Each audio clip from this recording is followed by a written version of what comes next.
आणि आवताडे मॅडमचं तर तुम्हाला माहितच आहे, त्या डान्सच्या टीचर आहेत. आणि तुमची मामी साहेब, हा तुमचे मामा इकडे पुंगी वाजवत होते, त्या पुंगी समोर जर तुमची मामी डोलली असती तर काही प्रॉब्लेम होता का? त्या बँडवाल्या समोर अशी नागिन करायची काय गरज होती का तुमच्या मामीला साहेब? बरं, असं एक नाही, असं 2 वेळेस नाही, असं 3 वेळेस झालं. त्याच्यामुळे ते डायरेक्ट आतमध्ये घुसल्या आणि पायावर पट्ट्या आणल्या त्यांनी. अरे बाबा, आमचा मामा खंबाभर दारू पिला होता, त्याचा पुंगीवर कंट्रोल नव्हता. पण तुमच्या मामीचा तर नागिनवर कंट्रोल होता ना, मग त्यांनी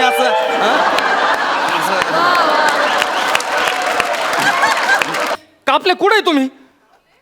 अरे तुम्ही बाहेर काय करू राहिले? अरे तुम्ही मुख्याध्यापक आहे ना, तुम्ही इकडे या. साहेब आलो आलो आलो साहेब साहेब. अरे बा साहेब साहेब साहेब काय काय काय झालं साहेब? तुम्हाला चिडायला काय झालंय काय साहेब? हे तुमच्या शिक्षकांनी काय लावलंय कापले? साहेब सकाळपासून सगळे शिक्षक आपल्या मुलीच्या लग्नामध्ये का नाही अशी व्यस्त आहेत साहेब. आपल्या आपल्या म्हणजे तुमच्या मुलीच्या लग्नामध्ये. मी त्यांना काल सांगितलं की जरी संस्था चालकाच्या पुरीचं लग्न असलं तरी ते आपल्या घरचं कार्य आहे समजून ना तुम्ही त्यामध्ये धावपळ करा. सकाळपासून ते धावपळ करतायत साहेब. काय झालंय काय? ते आवटे मास्तर त्यांनी माझ्या भाच्याला डायरेक्ट पंक्तीतून उठवलं आणि कार्यालयाच्या बाहेर काढलं. साहेब आवटे मास्तरची चूकच नाहीये, चूक तुमच्या भाच्याची आहे. कसं आहे, आवटे सर भूमितीचे शिक्षक आहेत. आता तुमचा भाचा पंक्तीमध्ये जेवायला आला त्यावेळी आवटे सर त्याला म्हणाले की ही पंगत जिथं काटकोनात जाते त्या ठिकाणी जाऊन बस. आता तुमच्या भाच्याला काटकोन कळलाच नाही साहेब, ते तिथंच अंडाकृती फिरत राहिला, बसला दुसऱ्या जागेवर. आता नेहमीप्रमाणे आवटे सरनं त्याला असं उठवलं आणि कार्यालयाच्या बाहेर हाकललं. असं झालं साहेब. अरे पण त्याला असं काऊन उभं केलं होतं? ते काटकोन आहे ना साहेब. विद्यार्थ्यांची आकृती चुकली की आकृतीच्या पोझिशन मध्ये आवटे सर त्यांना असं उभं करते साहेब. आणि एखाद्याचा षटकोन चुकलं मग? अरे ही तुमची शाळा आहे का लग्न घर आहे? एक लक्षात ठेवा कापले, गेल्या 6 महिन्यापासून मी तुमचे पगार केलेले नाहीये. आणि तुम्ही जर असेच वागले ना तर पुढचे 6 महिने पण तुमची पगार करतच नाही मी. नाही साहेब, साहेब तुम्ही टेन्शन घेऊ नका. मी आत्ता बाहेर जातो, तुमच्या भाच्याला आतमध्ये पाठवतो आणि सगळ्या शिक्षकांना समजून सांगतो, व्यवस्थित समजून सांगतो. मी आलो. ओ इकडे या. काय झालं साहेब? ते मला मानलं का माझ्या मामीच्या पायाला लावायला? मला मानलंय ना साहेब. द्या हे घ्या साहेब. साहेब तुमच्या मामीच्या पायावरची सूज अजून उतरली नाही का साहेब? त्या आवतडे बाईंनी किती छड्या मारल्या माझ्या मामीच्या पायावर. अरे वरातीतला डान्स करताना कोणी चुकलं तर पायावर छड्या मारते खरे. ते तुमच्या मामी ऑफबीट मध्ये नाचत होत्या ना साहेब. आणि आवताडे मॅडमचं तर तुम्हाला माहितच आहे, त्या डान्सच्या टीचर आहेत. आणि तुमची मामी साहेब, तुमचे मामा इकडे पुंगी वाजवत होते, त्या पुंगी समोर जर तुमची मामी डोलली असती तर काही प्रॉब्लेम होता का? त्या बँडवाल्या समोर अशी नागिन करायची काय गरज होती का तुमच्या मामीला साहेब? बरं, असं एक नाही, असं 2 वेळेस नाही, असं 3 वेळेस झालं. त्याच्यामुळे ते डायरेक्ट आतमध्ये घुसल्या आणि पायावर पट्ट्या आणल्या त्यांनी. अरे बाबा, आमचा मामा खंबाभर दारू पिला होता, त्याचा पुंगीवर कंट्रोल नव्हता. पण तुमच्या मामीचा तर नागिनवर कंट्रोल होता ना, मग त्यांनी असं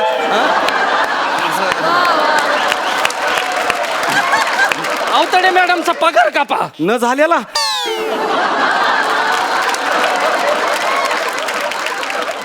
झाल्यावर कापा ना. मग कधी होणार आहे साहेब पगार? ते विषय जाऊ द्या.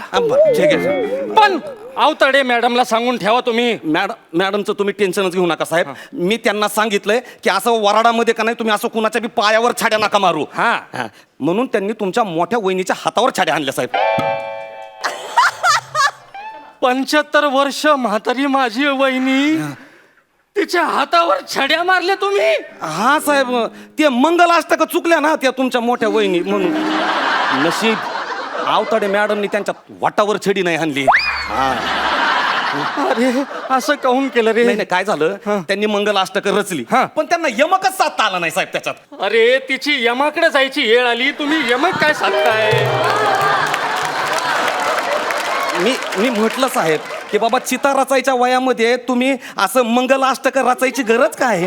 बरं रचले तर रचले, त्याच्यामध्ये ना का नाही त्यांनी नवरी मुलीचं नाव घेतलं, निशिगंधा, आणि लागल्या माईक हातामध्ये घेऊन बनायला, अशी मुलगी आमुची निशी, असं मीटर लांबलं. आवताडे मॅडम चिडल्या, निशिगंधा कसा सांगू तिचा मी धंदा.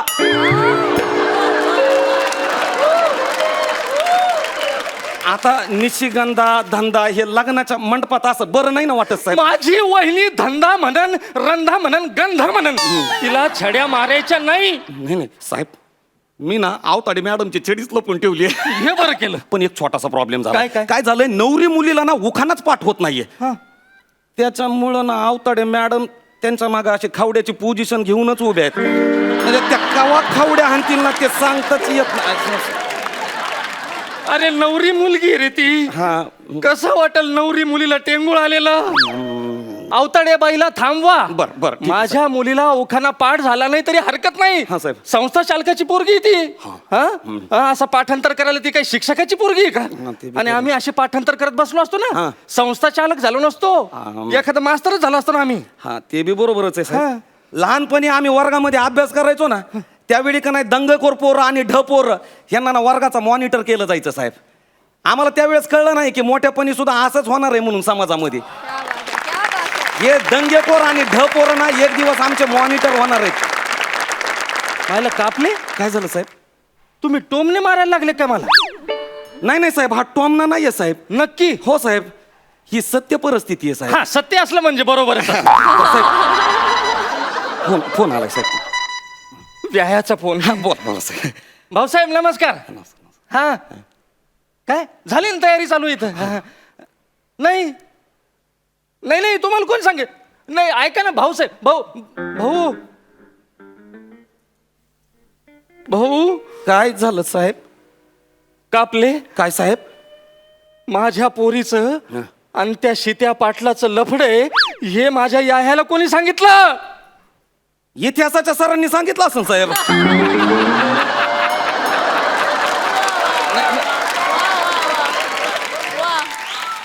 कसं आहे, सकाळी ते मला काही गडबडीत भेटले आणि मला म्हणाले की मला आज कुणाचा तरी इतिहास असा जाम सांगावासा वाटतोय. त्यांनी सांगितलं असं साहेब. मेला इतिहासाचा मास्तर मेला, त्याची सुपारी साहेब साहेब एक थोडा प्रॉब्लेम झालाय. त्यांच्या सोबत ना आपले भूगोलाचे सर बी आहेत सर. आता ह्यो सीत्या पाटील आणि तुमची पोरगी कुठं कुठं भेटली आणि कुठं कुठं बसली, त्या स्थळाचे जर नकाशे तुमच्या व्यायाला त्यांनी काढून दिले असतील तर मग जरा अवघड होईल साहेब. सत्यानाश झाला, सगळा सत्यानाश झाला. पण साहेब बरं झालं जीवशास्त्राच्या मॅडम तुमच्या व्यायांना भेटल्या नाहीत ते. अरे कापले. काय झालं साहेब? कोणत्या जन्माचा सूड घेताय कापले? ह्या जन्माचा सूड आहे साहेब ह्यो. अहो लाख रुपये घेऊन तुम्ही आमच्यासारख्या शिक्षकांना नोकरीवर ठेवताना घरचे कामं करायला लावता साहेब. अरे सरकारी योजनेपासून खाजगी योजनेपर्यंत सगळ्या योजनेमध्ये राबून घेता. माझ्यासारख्या हेडमास्तराला तुम्ही तुमच्या लेकरा बाळाच्या लग्नात आयराचे पाकिट गोळा करायला ठेवतात. साहेब शिक्षक शाळेमध्ये विद्यार्थ्यांना ज्ञान द्यायला जातो. उद्याची पिढी घडवणाऱ्या माणसाचा जर तुम्ही असा घडी केला तर समाजाची घडी कशी नीट होणार साहेब? साहेब याच्यामध्ये ना तुमच्या आयराची लिस्ट आहे साहेब. एकदा नीट चेक करून घ्या, मग मी माझ्या शिक्षकांना घेऊन बाहेर निघतो साहेब. माने सर 35,000. हा साहेब. आवताडे बाई 24,000. हा साहेब. कापले. काय झालं सर? एवढा आहेर केला तुम्ही? नाही आहेर नाही केला साहेब.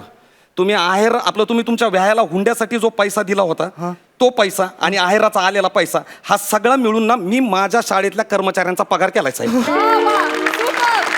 ते पगाराचे पैसे आहेत साहेब. तुम्ही नीट चेक करून घ्या. एकही रुपया जास्त किंवा एकही रुपया कमी घेतलेला नाही साहेब आम्ही. म्हणजे माझ्या व्यायाला तुम्ही हुंडा दिला नाही? कशाला द्यायचा साहेब हुंडा?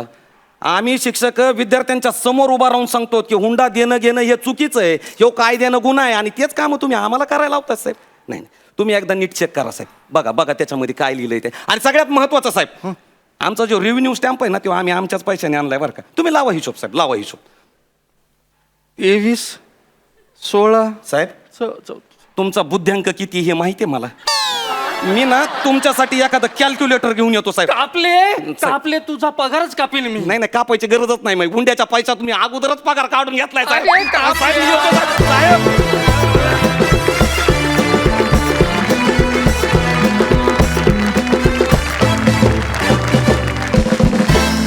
याला म्हणतात एकच पंच हादरला मंच. बघूया तुमचा हा पंच आपल्या सरपंचांना कसा वाटला. प्रसाद. बऱ्यापैकी वाईट होतं. म्हणजे कुठल्या ना कुठल्या तरी व्यथेवरती, कुणाच्या ना कुणाच्या तरी प्रॉब्लेमवरती तुम्ही विनोदानी भाष्य करताय, तुम्ही त्याच्यावर प्रकाश टाकायचा प्रयत्न करताय, आणि हा तुमच्या जोडीचा USP, आणि त्याला माझा सलाम आहे. 2 कॅरेक्टर जेव्हा आमच्या समोर प्ले होत आहेत आणि 8 कॅरेक्टर तुमच्या थ्रू आम्हाला दिसत आहेत, तुमच्या संवादातून, पण ती बाकीची कॅरेक्टर, त्या आवटे सर, त्या मॅडम, या सुद्धा आमच्या डोळ्यासमोर तितक्याच ताकदीने उभ्या केल्यात, म्हणून तुम्हाला सांग. खूप मोठा मंच तुम्हाला मिळाला आहे. सोनी मराठीसारखी मोठी वाहिनी आज तुमच्या पाठीशी उभी आहे, जी तुम्हाला पुढे न्यायला अत्यंत उत्सुक आहेत. आम्ही सुद्धा त्याच्याचसाठी आहोत की तुमच्यामधलं टॅलेंट शोधून तुम्हाला एक मोठं व्यासपीठ मिळवून देण्यासाठी आम्ही इथे बसलो. ही वाहिनीसुद्धा त्याच्यासाठीच हा कार्यक्रम लोकांसमोर आणती आहे. तर त्याचं भान तुम्ही प्रत्येक वेळेला ठेवलं पाहिजे. आणि जसं मागच्यापेक्षा हा परफॉर्मन्स उत्तम वाटला, पुढच्या एपिसोडचा परफॉर्मन्स याच्यापेक्षा उत्तम मला अपेक्षित आहे. Wish you all the best. Thank you thank you. Sai, ही शाळा, ही संस्था कुठली होती माहित नाही, पण या शाळेचा विषय लयच हार्ड होता आणि मला लय आवडला. थँक्यू थँक्यू खूपच भारी. थँक्यू. हसायलाही आलं आणि थोडं इमोशनली व्हायला झालं. त्यामुळे मला असं वाटतं की हा एक परिपूर्ण परफॉर्मन्स होता. All the best. Keep it up. Thank you thank you. Super. सुंदर कमेंट्स मिळाल्यात. आता जाणून घेऊयात आपल्या सरपंचांनी आपल्याला मार्क किती दिलेत. सई,